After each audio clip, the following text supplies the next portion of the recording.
There are families whose names are whispered only in shadows, families whose histories are not written in books, but carved into gravestones and hidden behind heavy curtains of silence. Some bloodlines carry wealth, some carry honor, but others carry something far darker. The story of the Elmbrook family is one such tale, a lineage not remembered for its glory, but for its curse. A curse that ensured no firstborn child would live past the age of 12. For generations, the soil of their estate drank the tears of grieving parents as tiny coffins were lowered one after another, binding the family name to a horror that refused to die. The blood-cursed lineage of the Elmbrook family was not just an eerie tale whispered among villagers, it was a reality that unfolded generation after generation, with the firstborn child of every branch doomed to never see beyond their 12th birthday. The curse did not arrive suddenly, but wove itself into the fabric of the family history so tightly that even the most skeptical observer could not deny its presence. It began centuries ago, when the Elmbrooks were not only landowners but also powerful figures, admired and feared in equal measure. Their estate sat on land thick with legends, and the family was known for their stern traditions and unspeakable secrecy. When the first tragedy struck, people said it was coincidence, a sorrowful event that could befall any household. A young heir, barely 11, was found lifeless in his bed, his eyes open as though startled by something unseen. No marks of illness were present, no wound to explain his death, only the suffocating silence of a life extinguished too soon. At first, the family buried the boy in the churchyard, the mourners whispering their condolences while their eyes betrayed a flicker of suspicion. A year later, when the next generation's eldest fell ill just before their 12th birthday and faded into the grave with an unexplainable swiftness, whispers turned to fearful rumors. Soon, the town began to notice the pattern, and with each generation the grave markers confirmed what no one wanted to believe. The cemetery attached to the Elmbrook estate grew crowded, not with patriarchs or matriarchs, but with small headstones carved with dates that ended before childhood had reached its full bloom. Each firstborn child was claimed, leaving behind grieving mothers and hollow-eyed fathers who seemed resigned to a fate they could neither fight nor flee. The most chilling aspect of this lineage was not only the deaths, but the uncanny regularity with which they occurred. Records showed that no firstborn of the Elmbrook line had ever celebrated their 12th birthday. Some would die suddenly in their sleep, others after a brief fever, a few in accidents so strange they seemed guided by an unseen hand. A girl drowned in a shallow stream no deeper than her knees, a boy crushed beneath a collapsing stable beam, though others around him walked away unharmed. Another child vanished into the woods and was found lifeless beneath an ancient oak as though he had laid down to rest and never risen again. Each story added another brick to the wall of terror surrounding the family, and the villagers began to avoid them, crossing themselves when they passed the estate, whispering that the Elmbrooks were marked by something far older than human malice. Within the family, the curse was never spoken of aloud, but the tension hung over every household like a funeral shroud. Mothers, upon giving birth to their first child, wept not only tears of joy but of despair, knowing that their love had been placed under a clock, already ticking toward tragedy. Fathers grew stern and watchful, trying in vain to shield their children from harm, building walls, hiring physicians, and clinging to prayers that seemed to echo unanswered. Some tried to outwit the curse by hiding their firstborns, sending them away to distant relatives or monasteries, but the soil of fate was too strong, and news always came back the same. The child had perished before 12 winters had passed. It was as if the curse followed the blood itself, regardless of where it was carried. This dreadful inheritance left scars not only on the bodies of the children, but on the souls of the survivors. Siblings grew up under the shadow of their eldest's death, always aware that they lived because someone else had been taken. The younger children often carried a strange guilt, whispered about in diaries that survived, pages filled with the trembling words of second sons and daughters who admitted to feeling both sorrow and a twisted relief that it was not them. The legacy of mourning stretched across the decades until the very identity of the Elmbrooks was inseparable from death. Their wealth, their titles, their influence, all seemed meaningless when paired with such a relentless and horrifying fate. Outsiders speculated endlessly about the origin of the curse. Some believed an ancestor had wronged a witch or desecrated sacred ground. Others whispered of a pact made with darker forces, a trade for prosperity that demanded the blood of heirs as payment. The Elmbrooks themselves neither confirmed nor denied these rumors, but the way they avoided the subject, the way their eyes hardened when the matter arose, suggested that some truth lurked within the folklore. Their ancestral portraits, still hanging in the Great Hall, depicted men and women with stern expressions, yet behind their painted eyes lingered a weight of sorrow that seemed to transcend the canvas. Every painted face told the same silent story, a story of power purchased at a cost too terrible to endure. Generation after generation, the same cycle continued, and the same small coffins were lowered into the same earth. Priests grew weary of offering blessings, neighbors ceased offering condolences, and the village children grew up playing games about the Elmbrook curse, daring each other to walk past the iron gates at night and listen for the cries of the firstborns buried too soon. In truth, there were many who claimed to hear such cries. Thin, sorrowful voices carried on the wind, sometimes joined by the faint sound of laughter, abruptly cut short, as though the echoes of these children lingered in the air, unwilling or unable to move on. Those who ventured too close swore they saw figures in the windows of the estate, pale and watchful, as though the dead children refused to leave the family they had been torn from. And so the curse became more than a story, more than a superstition. It became the defining thread of the Elmbrook name. The bloodline itself seemed stained, every firstborn a sacrifice to a secret none dared fully unravel, every grave another mark upon a family tree that grew not upward toward legacy, but downward into the soil, watered by grief and sealed by silence. The pattern in the graves of the Elmbrook family was too precise to dismiss as coincidence, and it was within those carefully aligned rows of headstones that the true horror of their lineage became undeniable. Each stone, weathered by time and rain, bore inscriptions that told a silent story, the dates etched into them almost identical, as though carved by the same hand across centuries. To walk through the family cemetery was to trace the outline of a curse that had woven itself into every generation. The markers stood close together, many of them smaller than the graves of adults, their carved angels and wilted flowers worn down to ghostly shapes. At first glance, it resembled the resting place of any aristocratic family, but a closer look revealed the chilling repetition. The name of the eldest child, the year of birth, the abrupt end before 12 years had passed. Villagers who dared to visit the grounds described an atmosphere unlike any other burial site.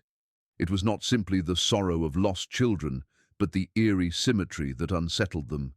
Each generation's graves formed a rhythm, as though death kept precise time. The second-born children lived, the younger siblings carried on into adulthood, yet the firstborns were always cut down as if death itself had a ledger to balance. This pattern carved into stone became the evidence that silenced doubt. Even skeptics who scoffed at curses and legends found themselves staring at the dates with unease, unable to explain how every firstborn, without exception, had been buried before reaching their 12th year. The design of the graves carried its own weight of meaning. Early generations had been buried in ornate crypts with carved cherubs and family crests, but as the tragedies multiplied, the grandeur faded. Later markers became simpler, smaller, as if the family no longer had the will to dress grief in finery. Some bore no epitaph at all, only names and numbers that spoke louder than words ever could. The more recent graves stood closer to the family manor, a quiet reminder visible from the windows, forcing each new parent to confront the inevitability awaiting their firstborn. The land itself seemed saturated with mourning, as though the soil had absorbed the cries of grieving mothers and the prayers of fathers too broken to hope. Neighbors told stories of strange happenings in the cemetery, of candles that would not stay lit, of flowers withering faster when laid upon the firstborn graves, of children's laughter echoing faintly when no living child was near. The wind that passed through the estate carried with it whispers, and on moonless nights, villagers claimed to see faint figures darting between the headstones, no taller than children, playing silently beneath the watch of cold angels carved from stone. Even the family servants, loyal to the Elmbrooks through generations, avoided the cemetery unless absolutely necessary, believing the souls of the lost heirs lingered restless and waiting. It was not only the physical graves that spoke of the pattern, but also the meticulous family records kept within the manor. Births and deaths were carefully written in leather-bound ledgers, and when studied side by side, the pattern became undeniable. The names varied, the fates differed slightly, but the ages remained the same. Each entry carried the weight of inevitability. The handwriting of ancestors often grew shaky as they recorded the passing of their child, as if the ink itself carried sorrow. The diaries of mothers revealed a chilling ritual of expectation, noting each birthday as another step closer to the line, each illness or accident a potential fulfillment of the curse. By the time the 12th year approached, some parents had already resigned themselves, writing entries that read less like prayers for survival and more like farewells written in advance. Visitors who married into the family found themselves horrified by what they discovered. Some brides, new to the Elmbrook name, were struck by the graveyard tour given on their first visit, their faces pale as they realized their future children might one day be buried there. Rumors told of women who fled in the night, unable to bear the thought of raising a child under the shadow of such certainty. Others stayed, bound by duty or wealth, but their lives became marred by dread. The cemetery was not just a place of burial, but a looming presence that shaped the household's daily existence, a reminder that any joy of birth would be followed by the inevitable grief of death. With every new generation, the villagers grew more convinced that the cemetery was proof of a pact struck long ago. Some said the arrangement of the graves themselves formed symbols when viewed from above, markings that resembled sigils of protection twisted into curses. Others swore that if one stood among the headstones at midnight, the pattern revealed a circle of power feeding on the innocence of the children buried within it. Whether or not these stories were true, the consistency of the graves was enough to instill dread in anyone who dared to look too closely. The Elmbrook estate, once a symbol of prosperity, became synonymous with this grim pattern. The family name no longer conjured images of wealth or nobility, but of tiny graves lined in somber rows. Generations of villagers avoided marrying into the family, afraid to bind themselves to such a fate. Even as time passed and the outside world changed, the cemetery remained the same, growing little by little, each new stone echoing the losses of the past. The rows of graves stood as the family's unspoken history, a testament written in stone that no denial or silence could erase. It was within those silent markers, aligned like a procession of sorrow through the ages, that the curse revealed itself most clearly, and it was there that the true weight of the Elmbrook lineage pressed down upon anyone who dared to look too long. The whispers of a pact tied to the Elmbrook family carried as much weight as the graves themselves, for the curse was too precise, too deliberate to be the work of chance or misfortune alone. Among the villagers, and even among distant relatives, the tale persisted that an ancestor of the family had sealed a bargain that promised power, wealth, or protection, but demanded in return the lives of the family's firstborn heirs. Such stories varied in detail depending on who told them, yet the heart of the rumor always remained the same. The Elmbrooks were not merely cursed by fate, they were paying a debt written in blood. Some whispered of a deal made in a desperate time, perhaps during famine or war, when the family faced ruin and sought unnatural aid. Others claimed that the pact had been struck out of greed, that an Elmbrook patriarch traded the innocence of future generations for estates that flourished, coffers that never emptied, an influence that endured long after rivals had crumbled. These whispers did not fade with time, but seemed to grow stronger with each new grave. Servants who worked within the manor carried tales to the village, speaking of nights when strange rituals were performed in the hidden chambers of the estate, of prayers spoken not to God, but to something far older.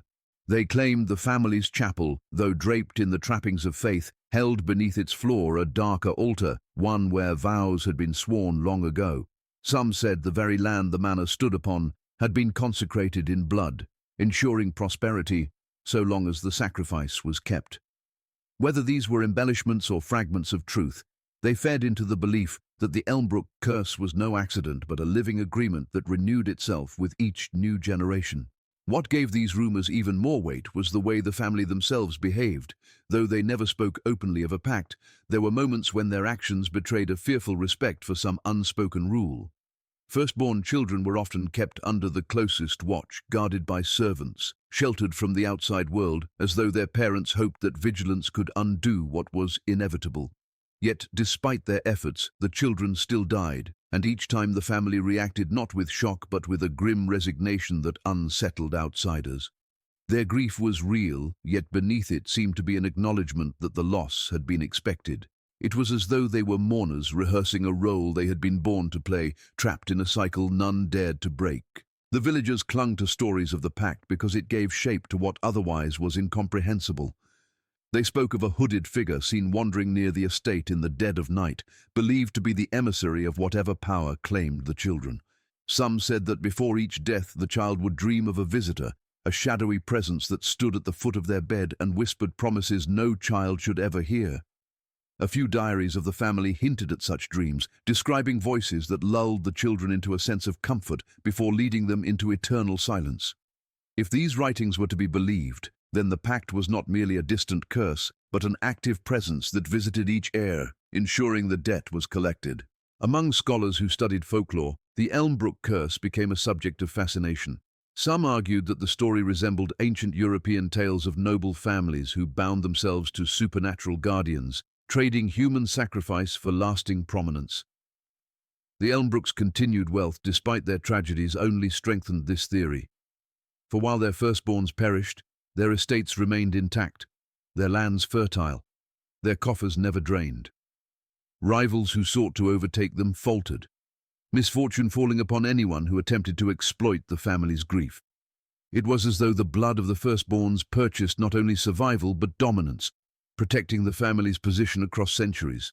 To many, this was too convenient to be chance. It was the clearest evidence of a pact upheld and honored, even if it left a trail of tiny graves in its wake. The whispers grew darker still when people began to notice that the deaths of the firstborn often coincided with strokes of fortune for the family. A child would be buried, and within months the estate would acquire new lands, their crops would flourish beyond expectation, or a rival family would fall into ruin. Such timing was too neat to be ignored, and soon the belief spread that each death was not only a tragedy, but also an offering, each small coffin another brick in the foundation of the family's prosperity. To those outside the bloodline, the idea was abhorrent, yet it explained why the curse never lifted and why the Elmbrooks never fell into ruin despite their endless mourning. Over time, these whispers transformed into warnings. Travelers passing through the village were told never to linger near the estate after dark, lest they be caught in the pull of whatever force haunted the family. Children were warned not to wander near the gates, for it was believed that the restless spirits of the sacrificed heirs wandered there, still bound to the pact their ancestors had made. Some claimed that if you pressed your ear against the manor's walls on a quiet night, you could hear the cries of children mingled with laughter, voices echoing from centuries past, voices that did not belong to the living. The family themselves, though silent, seemed burdened by an unspoken knowledge. Their eyes carried the weight of secrets, and though they attended church and spoke the language of faith, there was always an undercurrent of something darker in their presence. The villagers said it was the look of those who had seen too much, who knew their lives were tethered to a bargain they could neither break nor deny. Every new generation that married into the Elmbrook line seemed to inherit that same haunted gaze, as though the pact had become woven not just into their history, but into their very blood. The weight of inheritance in the Elmbrook family was unlike anything borne by ordinary bloodlines, for it was not the expectation of carrying on wealth, land, or titles that pressed down upon the children, but the knowledge that for the firstborn life was a fleeting gift that would never extend beyond 12 years. This understanding seeped into the marrow of the household, shaping the way parents raised their children and altering the very rhythms of family life. From the moment a child was born, joy was overshadowed by dread, the laughter of celebration tempered by the silent ticking of an unseen clock.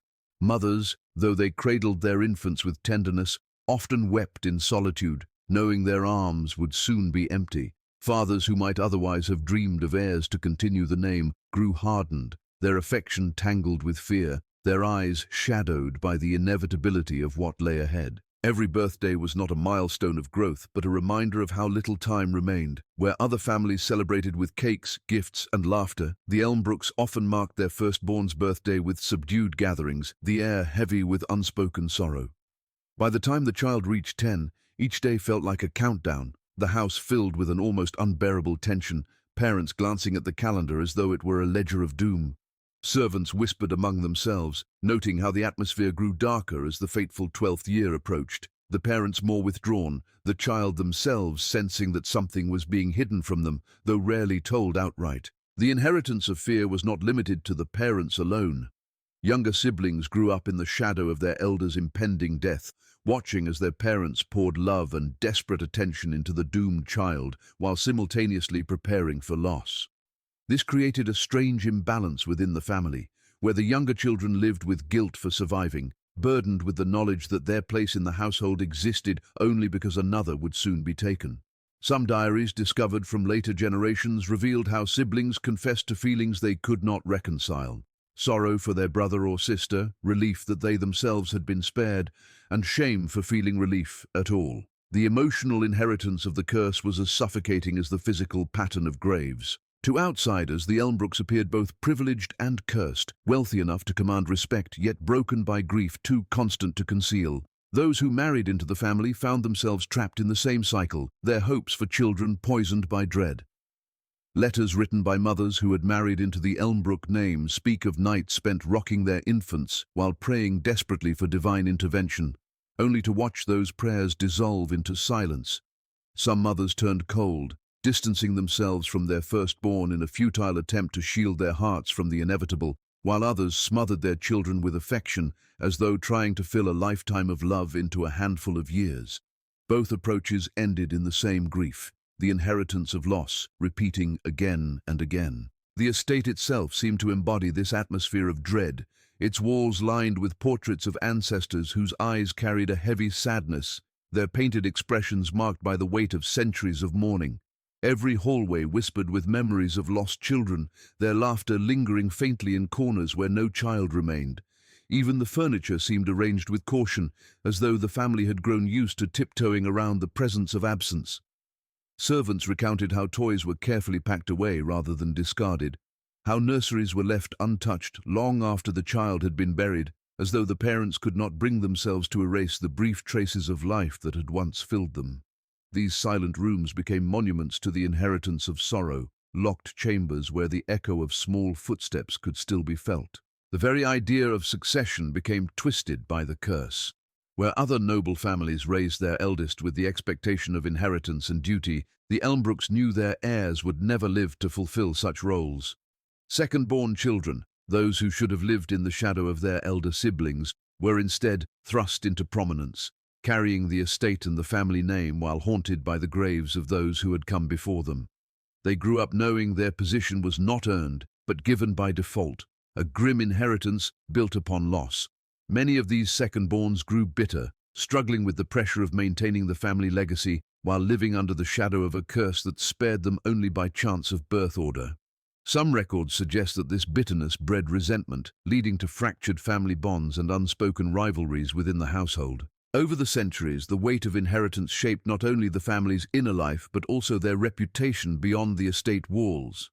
Villagers came to view the Elmbrooks as a family marked not just by tragedy but by something unnatural, and though their wealth brought them influence, their name also carried the stench of sorrow. Those who encountered the family often remarked on their haunted demeanor, their reluctance to speak of the future, and their constant air of restrained mourning. The inheritance of grief became part of their identity, passed down as surely as their lands and bloodline. Even when attempts were made to break free of the cycle, the weight of inheritance crushed hope. Some parents tried to flee, taking their children far from the estate, only to have tragedy strike elsewhere, proving that the curse followed the blood rather than the land. Others attempted to protect their children with rituals, charms, or fervent religious devotion, yet none succeeded. The deaths continued, relentless and precise, leaving behind parents who aged beyond their years and siblings who inherited both the estate and the trauma. The Elmbrook family became a living testament to a legacy of sorrow, bound not by choice but by blood, carrying forward a history where the true inheritance was not gold or power but the certainty of loss. The history of the Elmbrook family was drenched in mourning, and no matter how deeply they tried to bury their grief beneath wealth, ritual, or silence, the sorrow seeped through every layer of their existence until it defined them more than any title or land could. For generations, their legacy was not told in tales of valor or prosperity, but in hushed accounts of loss, the kind of history that lingered like a shadow even when unspoken. Every corner of their grand estate carried reminders of absence, from the rows of tiny gravestones in the family cemetery to the abandoned nurseries sealed behind locked doors. It was as though the walls themselves absorbed the sound of weeping, the silence after each child's laughter cut short, leaving a permanent wound on the very structure of the house. Visitors often remarked that the estate felt heavy, not simply in its architecture but in atmosphere, as though every stone had been steeped in sorrow for centuries. The mourning was not only personal but cultural, woven into the community surrounding the estate. Villagers spoke of the family with a mix of pity and fear, their voices dropping whenever an Elmbrook name was mentioned, as though to speak too loudly was to invite the curse into their own homes. They watched funeral processions become a fixture of life at the estate, the carriages carrying small coffins passing through the village with such regularity that the sight became almost expected. Children of the village grew up knowing the story of the Elmbrook curse before they learned their prayers, and many would play games daring each other to sneak into the graveyard or approach the estate gates after nightfall. Their laughter masked their fear, but even the youngest understood that the Elmbrook name meant sorrow. Inside the family, mourning became ritualized, passed down as carefully as recipes or heirlooms. Mothers were taught not only how to care for their infants, but how to grieve them, how to prepare themselves for the inevitable, while still showing love during the brief years they were given. Fathers grew accustomed to ordering coffins for children before they were grown, a grotesque practicality that became as common as arranging tutors or marriages. Entire rooms of the estate were dedicated to relics of the lost heirs, locks of hair, sketches, clothing too small to fit on any surviving sibling, memorials to preserve memory against the erasure of time. The act of remembrance became as constant as the act of living, and in many ways grief became the family's truest inheritance. The weight of so much death left scars that shaped every generation. Some members of the family turned inward, retreating into silence and seclusion, while others clung to religious fervor, desperate to believe that the endless cycle of mourning held some divine purpose. Yet, the more they prayed, the less they seemed to find comfort, for the deaths continued with mechanical precision, deaf to supplication. The priests who presided over the funerals grew weary of repeating the same blessings, their words hollow when spoken over yet another child who had not lived long enough to commit any sin or achieve any triumph. Even the churchyard grew reluctant to host further burials, and so the family's private cemetery expanded, becoming a garden of grief where every path led to the grave of a firstborn. The reputation of the Elmbrook family spread beyond their village, carried by travelers, merchants, and scholars of the macabre. Their history became a story to caution others, a reminder of how sorrow could consume even the most prosperous lineage. Families from neighboring regions avoided binding their blood to the Elmbrooks, fearful that the curse might spread beyond its origin. The Elmbrooks became increasingly isolated, their wealth a prison rather than a privilege, keeping them tethered to an estate that bore witness to every loss. Visitors who did enter often left unsettled, describing the haunting feeling of eyes upon them, the faint sound of children in rooms long empty, or the strange chill that clung to the halls even in summer. Mourning shaped the very character of the family. Their portraits reveal men and women with somber expressions, their painted eyes weighted with sorrow that seemed hereditary, passed from face to face as surely as any physical feature. Their letters and diaries reveal not the ambitions of nobility, but the lamentations of survivors, their words filled with longing for children who never reached adulthood. Love and grief existed in equal measure within their homes, one never separate from the other, creating an emotional climate in which every joy was tainted by the certainty of impending loss. The villagers often said that the Elmbrooks had become wedded to death, their lineage chained to mourning so tightly that even their laughter sounded hollow, their smiles fleeting. Weddings at the estate were overshadowed by the anticipation of funerals, christenings by the dread of graves yet to be dug. Over time, grief ceased to be an intrusion and instead became a permanent guest at their table, a presence so constant that it shaped the rhythms of daily life. To live as an Elmbrook was to live under the veil of sorrow, every choice, every hope, Every bond forged in the knowledge that mourning waited just beyond the horizon. Generations passed, and still the curse persisted, leaving the family trapped in an endless cycle of loss. Their history became inseparable from death, their name spoken as a synonym for tragedy. Even as the world around them changed, the story of the Elmbrook curse endured, each fresh grave stitching new sorrow into the fabric of their identity. It was a history not written in triumphs or legacies, but carved in stone, whispered in dirges, and carried in the endless weight of mourning that became the family's true and only legacy.